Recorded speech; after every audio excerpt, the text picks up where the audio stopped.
Hi, this is Dan Smith of DPS Legal Counsel, and welcome to today's video and podcast episode of Legal Scrubs. Today I want to talk about a change that was made back in December of 2020 to the Stark Law regulations. This change, which was fairly significant, did a lot of different things. But one thing I want to talk about that it did today is make a change in how medical practices, group medical practices, can properly and in compliance with Stark divide the revenues from their in-office ancillary designated health services. Now this change, which was made in the to the Stark Law back in December, doesn't go into effect until January of 2022. But now is the time, if you have a medical practice, to take a look at your how you compensate the doctors in your practice and make sure that your compensation method, your plan, your agreement among the doctors complies and comports with this new change in Stark, which will go into effect January of 2022. So just as a bit of background, if your medical group provides designated health services, which are certain designated services that are described in Stark, and if you do them, you probably know what they are, but they include clinical laboratory services, physical therapy services, occupational therapy services, and some other things. But if you have these designated health services in your group that you want to distribute the revenues from or the profits from among the doctors in your group in a way that complies with Stark, in the past, some groups have taken the position that they could pick and choose among the different designated health services and split the revenues from one differently than how they split the revenues from another one. For example, they might split the revenues per capita. That means each doctor got the same amount with respect to designated health services that were for clinical laboratory services. But they may have done it based on productivity if it was a designated health service that was physical therapy services or occupational therapy services.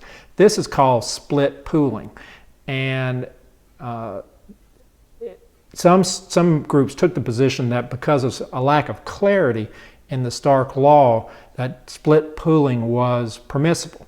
Now, CMS says that it's not permissible, and that's the reason they're making this language change, or has made this language change in Stark to make clear that split pooling is not available. Now, it doesn't mean that if you have been doing it that you're going to necessarily have a problem for the past practices that you've had with split pooling. But starting in January of 2022, you cannot do it anymore. It's very clear because of the change in Stark. So the way that you have to now split, or will be having to split your profits from designated health services, if you want to use the in-office ancillary exception as a group practice, is if you have fewer than 5 members in your group, fewer than 5 physicians in your group, you have to aggregate all your designated health services. If you have more than one, for example, clinical lab, physical therapy, occupational therapy, if you have more than one designated health service, you're going to have to aggregate the profits for all of your designated health services, and then you have to split them in some predetermined reasonable manner that doesn't take into account the volume or value of referrals by physicians in your group. So you could do it per capita, you could do it based on some type of productivity formula, as long as it didn't take into account volume and value of referrals for those designated health services. Now, if you have 5 or more members of your group, you can, under the new Stark Law, which will go into effect in January, divide your doctors into pods or groups of at least 5 doctors each. So if you have, for example, 10 doctors in your group, you could have 2 pods of 5 each, and then you still have to calculate an aggregate dollar amount for all the profits arising from your designated health services, but you can choose to split them among the members of each pod differently than they're split among the members of another pod. So for example, if you had 2 pods of 5 doctors each, you could split the profits from designated health services among them on a per capita basis. And with another pod in your group, you could split them based on some formula that relates to their productivity. Again, as long as it doesn't is not based on the volume or value of their referrals. So this is just something that the new Stark Law going into effect in January is going to allow you to do. And if you have an existing plan or policy or agreement among your doctors that allows for split pooling, you need to look at it and change it now before January rolls around, because starting January 2022, it's clear split pooling is not permissible under the new Stark Law.